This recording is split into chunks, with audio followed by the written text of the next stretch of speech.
Vamos a hablar de arte, Diego. Vamos a hablar de arte en sus diferentes expresiones, diferentes formatos, diferentes modalidades y a fin de cuentas cómo el arte está siempre conectada al ser humano, al contexto, a la historia, al momento en el que estamos viviendo y cómo se puede percibir el arte en una serie de formatos y una serie de categorías.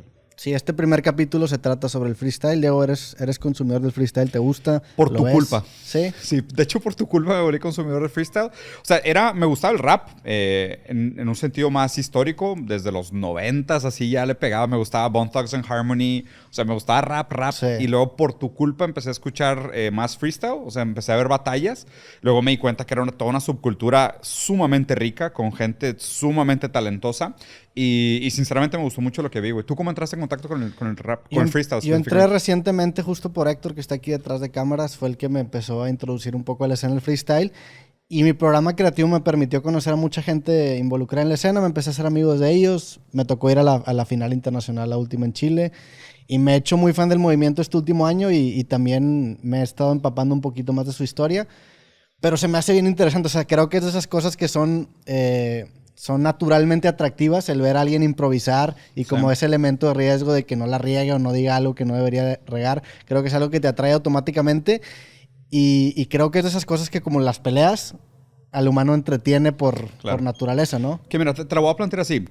O sea, ahorita que estoy muy clavado con el tema de documentales y demás, mi aproximación a estos temas, tratando de ser como un observador o un comentarista relativamente imparcial sobre lo que sucede, la manera como me gusta pensarlo es, si para estas personas el freestyle fue la respuesta, ¿cuál fue la pregunta? Okay. ¿Sabes? O sea, es como tratar de aplicar una suerte de ingeniería inversa y decir, si esta gente que está apasionada por el tema de freestyle o todos los que participan de esta categoría le hicieron tan grande encontrar una respuesta en el freestyle, ¿cuál es la pregunta que estaban tratando de solucionar, ¿no? Entonces digo, lo que te quería proponer, más allá de que tengamos las preguntas estructuradas, ¿qué te parece si hablamos un poquito como sobre la base del freestyle? Sí. O sea, nada más para dar un contexto, aunque sea un poco histórico, cultural, y luego ya entramos al tema de preguntas más puntuales. Antes de empezar con el tema de la base, te quería preguntarte una pregunta puntual para ir en contra de todo lo que acabas de decir. Chingados. ¿Tú has hecho freestyle? Jamás. ¿Has practicado freestyle? Jamás. Está chido porque tiene como que este elemento liberador. O sea, yo digo, no es como que lo practico mucho, pero lo he hecho un par de veces y sientes un desahogo.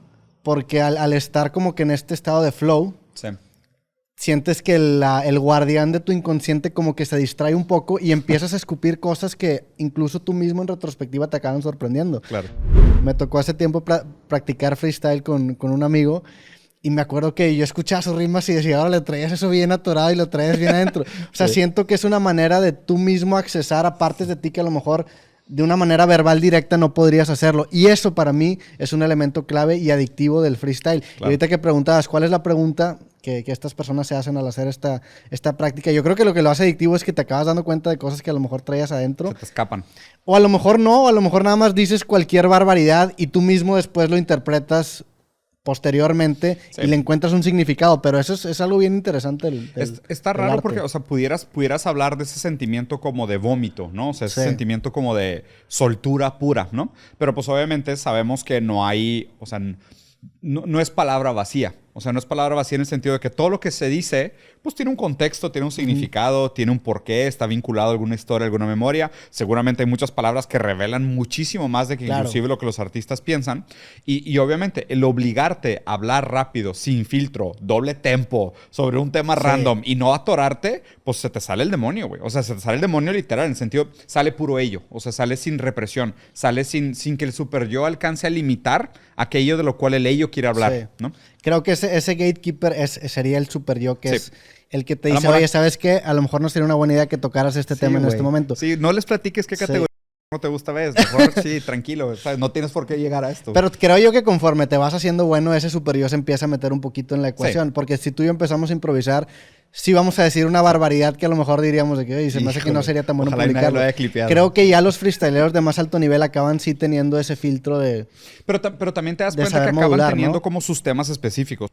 A fin de cuentas, también siempre ha tenido un aspecto de pelea, ¿no? O sea, porque el rap tenía, pues, el East Side contra West Side, ¿sabes? O sea, siempre ha tenido como estas enemistades. Ha sido como una evolución de un coliseo, en el sentido de alguien le está tirando a alguien, ¿no? O sea, la tiradera como que siempre ha existido. El freestyle agarró específicamente el aspecto de la confrontación.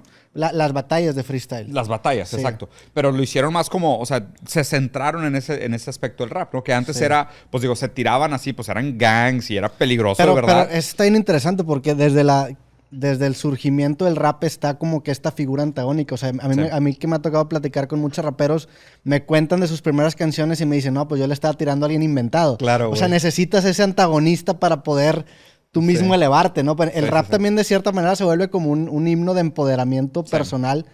Tanto para el que lo está interpretando, pero también como el que lo está escuchando. Claro, cuando llegas a esa barra fuerte, esa barra de que vulgar, pues ya lo dices como si le estuvieras diciendo a tu enemigo en turno. Sí. Ya sea tu papá, la autoridad, la directora de la escuela, el vato que te bajó la novia, pero pues te adueñas de esa barra para hacerte del enemigo, pues invariablemente que no sea el mismo enemigo de la canción. ¿Crees que eso se pueda lograr sin tener un enemigo? O sea, sin tener a alguien a quien tirarle, siempre a alguien hay a quien atacar. Siempre hay un otro. O sea, yo creo que siempre, o sea, el otro es constituyente de la personalidad y me parece que ese otro siempre existe. Muchas veces ni siquiera lo tienes tan claro, pero sí es evidente que hay una necesidad de un otro para que tú mismo te constituyas como sujeto. Entonces el otro siempre está ahí, aunque sea de manera fantasmagórica, ahí existe, güey. ¿Y puede ser un otro buen pedo?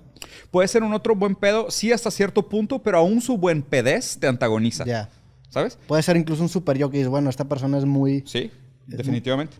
Pero me quiero rebelar en contra de esa, claro, porque ¿no? yo existo contra el otro. Sí. O sea, contra en el sentido de contraste. O sea, yo existo en contraste al otro. O sea, aunque él caiga muy bien, pues yo quiero caer mejor que él, ¿sabes? Él hace algo bien, yo quiero hacer algo como él, pero mejor. Entonces, aunque sea un otro que no necesariamente... Es más, el otro ni siquiera tiene que estar consciente de que el antagonismo existe. Sí. Para que le tires. Pues bueno, vamos a empezar con la primera pregunta de este del programa. Tema.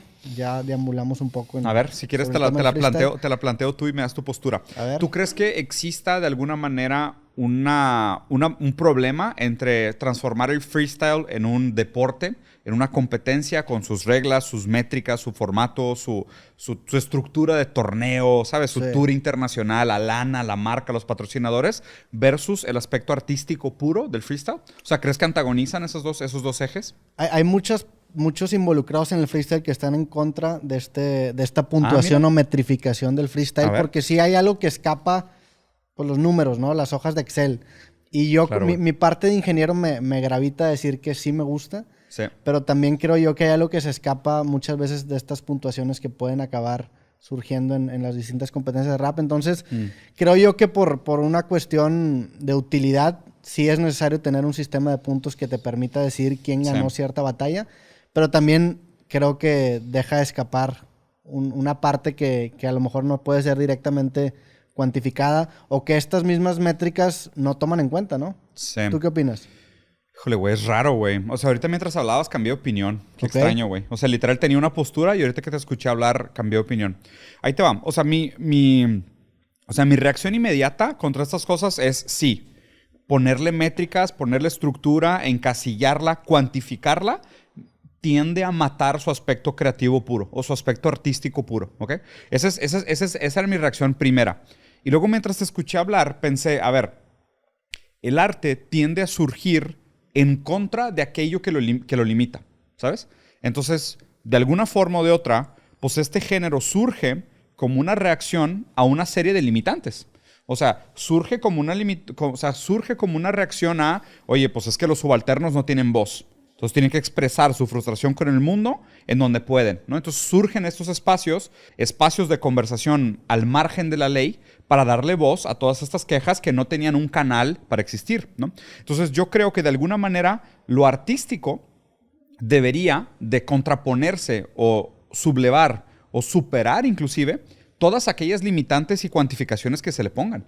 O sea, me parece que si realmente existe una intención artística por parte de los freestyleros, esa intención artística se va a notar. Invariablemente que le pongan métricas y métricas y reglas, el arte va a seguir surgiendo entre estas brechas, ¿sabes? Claro. O sea, casi como retando, de que, tú me dices que tiene que ser esto, puta, pues no lo voy a hacer a propósito, güey. Sí. Y ese pedo va a seguir siendo como el aspecto artístico del freestyle, que aún en la nomenclatura, en las reglas y en las métricas, va a seguir como superando aquello que suponía reducirlo a números. ¿Me explico? Sí. Me imagino que con el tema del freestyle, que no es en batallas, sí, va a acabar pasando este tipo de sublevación ante las métricas, pero la utilidad que se le ve al, por ejemplo, un sistema de puntuación es que deja que el resultado no se vuelva tan arbitrario. Pues tan dependiente de los jueces, ¿no? Sí, porque también en el freestyle o en las batallas de freestyle hay un concepto que se llama tongo, que tongo es cuando le roban la batalla a alguien. Y eso, si no tienes tú un sistema de puntos claro, creo que se presta más a suceder. Sí, claro. Si no hay una línea de Sí. atributos que tú tienes que llenar para puntuar el desempeño de alguien. Es que ve qué raro. Me parece que inclusive decir que tiene que haber un ganador en una batalla freestyle, o sea, este requerimiento de tenemos que seleccionar un ganador es un requerimiento que para mí es externo al freestyle, ¿sabes? O sea, es como que, pues en las batallas, pues está la tiradera y pues ¿quién decide quién ganó? Pues todos y nadie, ¿sacas? O sea, es como que... Sí. Pero ¿no crees que el formato batalla intrínsecamente trae un ganador y un perdedor? O sea, sí, pero el hecho de que tengas que tú dictar uno como un agente externo observador me parece una necesidad comercial. Yeah. No me parece... 100% es una necesidad comercial. No me parece algo que sea... Es más, me gusta más la ambigüedad. Me gusta más el de que... Porque, a ver, o sea, siempre he pensado esto. El fútbol como deporte, y espero que en el capítulo de fútbol saquemos esto, güey. Pero como que siempre está esta idea de el árbitro nos robó el juego, ¿sabes? Y tú como hincha de un equipo dices, güey, no mames, o sea, ese no era penal, güey. ¿Sabes? Entonces tú tienes la excusa de que seguir leyendo a tu equipo y seguir diciendo que tu equipo es la mera chingonada, pero porque te robaron un penal, ¿sabes? Entonces como que ese factor externo de decisión de que existe un árbitro que puede estar vendido, puede no ser parcial, ¿sabes? Te da como esa excusa de perdimos, pero deberíamos haber ganado, ¿sabes? Pero ¿cuál es la alternativa para profesionalizar algo si no hay un ganador y un perdedor? Bueno, es que profesionalizarlo me parece que sí, ahí sí caemos en un problema. O sea, porque el tratar de cumplir las expectativas comerciales del negocio no necesariamente va de la mano y al revés. Ahí sí me parece que antagoniza contra la necesidad libre de la expresión artística. Pero no necesariamente es comercial. Entiendo lo que dices porque... Tiene que haber un campeón. El tener un campeón y un ganador y un perdedor claro, güey. genera este esquema que se puede comercializar. Claro. Pero en el sentido puro de la palabra deporte, por ejemplo, para poder juzgar ¿quién es el mejor? Desempeño de alguien, tienes que tener un ganador y un perdedor. Claro, pero digo, no tendría que ser directo en el sistema formato torneo 1 contra 1 y que va escalando, sino que podrían juzgarse como, claro, yo estoy usándote a ti como enemigo en esta barra para expresar mi calidad artística de rima, pero no necesariamente es que yo te gane a ti, sino que es mi capacidad de expresarme en esta rima usándote a ti como objeto de referencia antagónica. Pero pues a lo mejor debería ser un sistema donde, pues güey, hacemos 50 batallas, se califica la puntuación y al final hay toda una escaleta de este vato rima, velocidad, doble tempo, güey, su pues sería originalidad. lo mismo, estarías haciendo un ganador y un perdedor. Pero no hay directamente el te gané, tú quedas eliminado y voy contra el que sigue. ¿Me explico? Pero bueno, no en todas las ligas es así. Por ejemplo, la FMS es por jornadas y se intenta hacer un sistema de puntos un poco más abierto. Que acaba haciendo eso.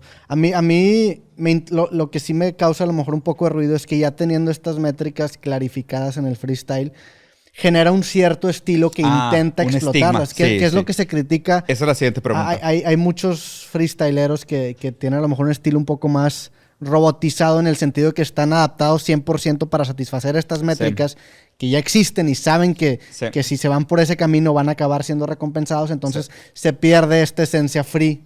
Claro. En el estilo o en el... Justo, que ahí es lo raro de poner... No, ni siquiera es en el estilo, porque luego siento que voy a decir la palabra estilo y va a pisar muchos... la nomenclatura. Muchos nervios. Pero en general la forma de desenvolverte. Mira, pongamos un ejemplo externo y luego lo tratamos de aplicar al tema de freestyle. Hay un problema muy grande en el sistema educativo. En los sistemas educativos, haz de cuenta que desde el Estado se establece una serie de métricas y parámetros para juzgar lo que es una buena escuela. ¿Okay? El problema es que a la larga los maestros dicen, güey, a mí me dan aumentos por cumplir estas métricas de lo que es un buen profesor. Entonces ya no me importa tanto qué tanto aprenden los alumnos, sino cómo me califican. Entonces el maestro empieza a transformar todo su sistema de enseñanza para cumplir con las métricas de cómo a ellos los juzgan. Y pasa lo mismo en empresas, güey. O sea, en empresas, en todos lados. O sea, las reglas del sistema, cómo premian el mérito, condicionan dónde ejercemos nuestro esfuerzo. Y aquí, o sea, lo que tú dices es igual. O sea, ya no es tanto el arte como una forma pura de expresión del deseo humano o de la relación del ser humano con el mundo, sino talento como intento de cumplir con una serie de expectativas específicas.